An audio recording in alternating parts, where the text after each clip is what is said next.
मी सर्वप्रथम राष्ट्रवादी पक्षाच्या वतीने हार्दिक स्वागत करतो आणि आपले आभारी मानतो की आम्ही बोलवल्यानंतर आपण वेळेवर हजर झाला।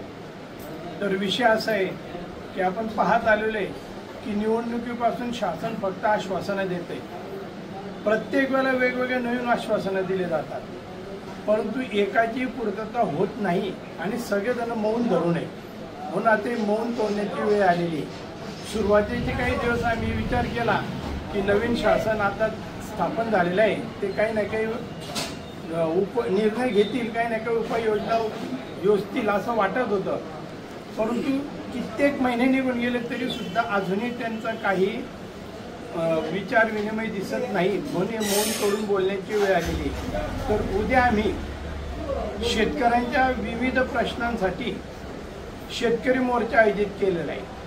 त्या शेतकरी मोर्चामध्ये आमच्या काही प्रमुख मागण्या आहेत। जसं निवडणुकीमध्ये सत्ताधारी पक्षांनी आश्वासन दिलं होतं की 7/12 कोरा कोरा कोरा, अजूनही कोरा झालेला नाही, उलट शेतकरी कोरा व्हायची वेळ आलेली आहे। म्हणून ह्या प्रश्नांना वाचा फोडण्यासाठी आम्ही एकत्रित झालेलो आहे। त्यानंतर आपण आता पाहाल कपाशीचा पेरा यावेळेला कमी झालेला आहे आणि मक्याचा पेरा वाढलेला आहे। कपाशीचा पेरा का कमी झाला हे आपल्याला माहिती आहे, कपाशीचा उत्पादन खर्च वाढलेला आहे परंतु भाव मिळत नाही म्हणून शेतकरी मक्याकडे वळलेला आहे।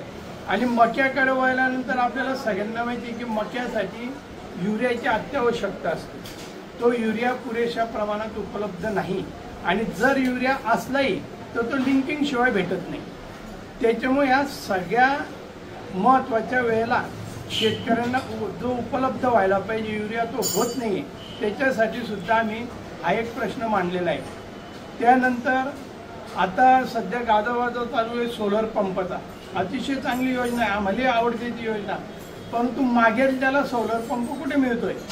तर आमची मागणी तीच आहे की तुम्ही वीज देऊ शकत नाही ना तर निदान सोलर पंपाचं द्या, जेणेकरून शेतकरी आपल्या शेतामध्ये मेहनत करेल, वेळेवर पाणी देईल आणि आपलं उत्पन्न वाढवेल, त्याच्यासाठी सुद्धा आमची एक मागणी आहे। त्यानंतर स्मार्ट मीटरचं आपण पाहिलं असेल, सध्या शासनाने स्मार्ट मीटरचा धडका लावलेला आहे, त्या स्मार्ट बिलाचे अव्वाचे 6 बिल येत आहेत आणि सर्वसामान्य माणसांचं कंबरडं मोडणार आहे, म्हणजे विजेचा वापर होऊच नाही असं शासनाला वाटतं की का असं वाटायला लागलेलं आहे। अशा विविध प्रश्नांसाठी आम्ही हा मोर्चा आयोजित केलेला आहे।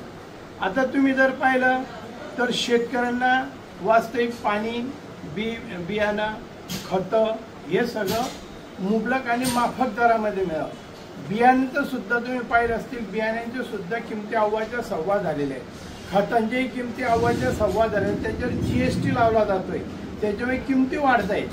हा सगळा जो विषय हा शेतकऱ्यांचा कंबरडं मोडणारेच विषय ठरत आहे आणि याला कुठेतरी तोंड फोडायला पाहिजे।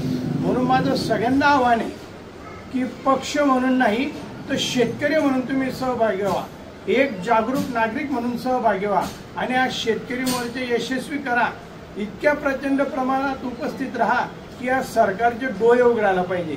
ज्यावेळेला संघटितरित्या लढा दिला जातो त्याच वेळेला शासनाचे डोळे उघडले जातात। आपण पाहिलं असेल शिक्षकांच्या मागण्या होत्या, आझाद मैदानावर ते बसलेले ते धरणे आंदोलनाला, तिथे सगळे एकत्रित संघटित पाहतात शासनाने त्यांच्या मागण्या मान्य केल्या, पण दुर्दैव आहे की शेतकरी एकत्रित होत नाही।